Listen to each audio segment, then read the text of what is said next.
This is the National Museum of the Civil War, the only museum that claims to cover the complete war and both sides of it.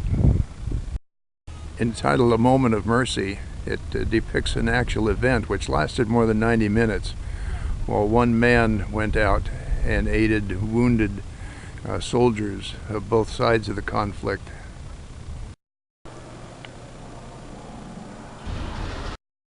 Camp chests used by officers during the war. I wish you could see the fine workmanship on these.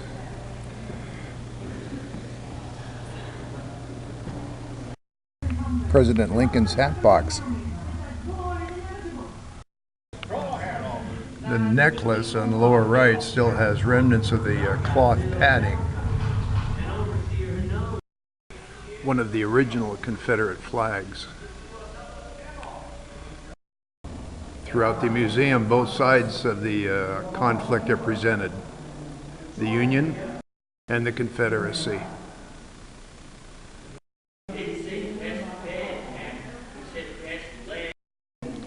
Personal kit from toothbrushes to shaving gear.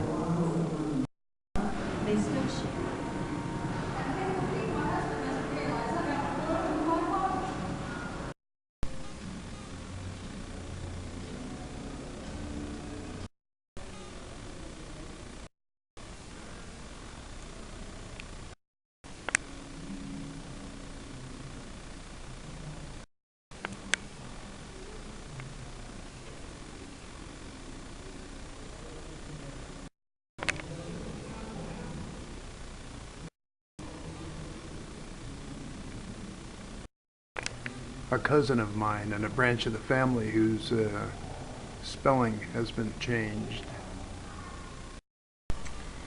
National Civil War Museum, Harrisburg, Pennsylvania. Best museum I've seen on the Civil War. If you go to this one, you don't have to bother with the rest unless it's a specific area like Gettysburg. Don't miss this one. The Capitol Building of Pennsylvania. Dedicated in 1906 after the old Capitol burned down more than 10 years earlier. Considered one of the most handsome Capitol buildings in the United States. No reason given.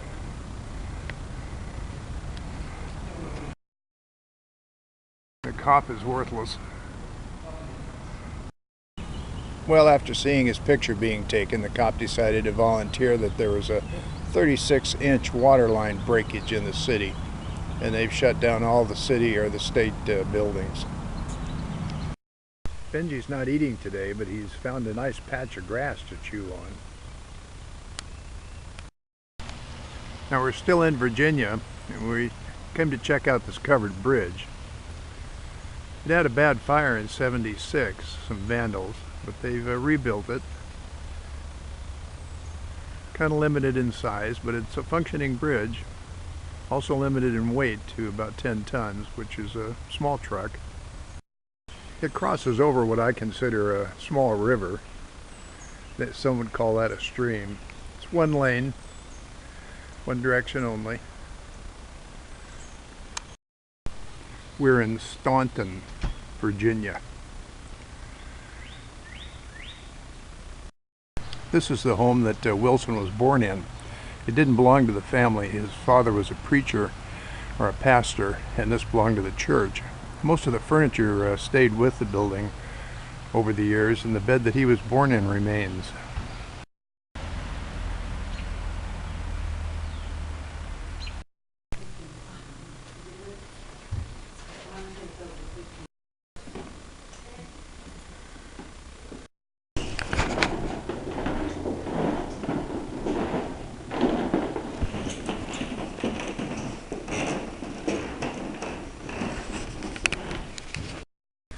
The presidential limousine, Pierce Arrow, was restored, of course, but the lanterns, the side lanterns, had been stolen and not recovered until 2006 when they were purchased off of eBay.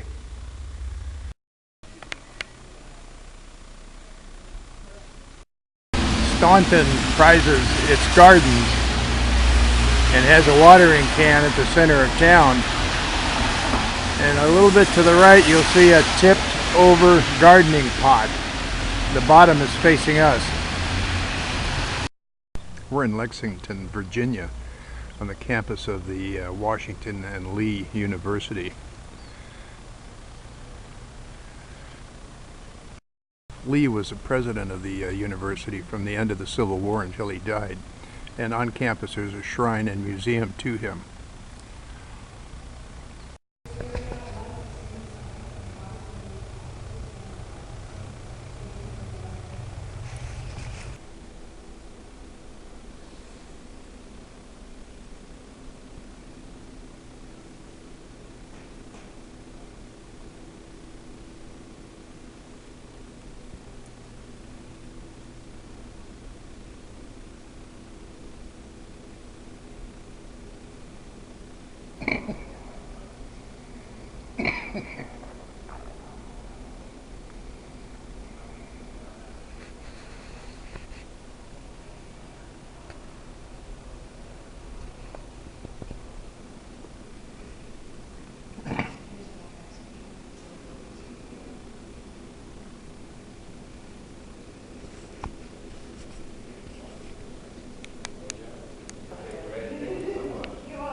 Just up the street here is the home of Stonewall Jackson.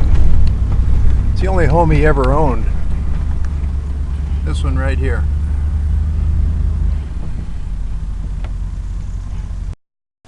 It's a private non-profit organization that sponsors this. It is supported by donations, not the federal government, although they do have a charter from the Congress. The town of Bedford, Virginia was promoted as the location for this facility because they lost more men per capita on that morning than any other town or city in the United States. It was described how when the first telegram came in at the telegraph office downtown and the word got out, the town of course was devastated. And then a second telegram came in, and a third, and a fourth. Eventually 19 telegrams came in. This is a town of 2,000, the town in the surrounding area, 2,000 people. 1% of their population died that morning on the beaches of Omaha. And to represent the planning and preparation is a large degree of it was done on a British estate in southern England known as Suffolk House.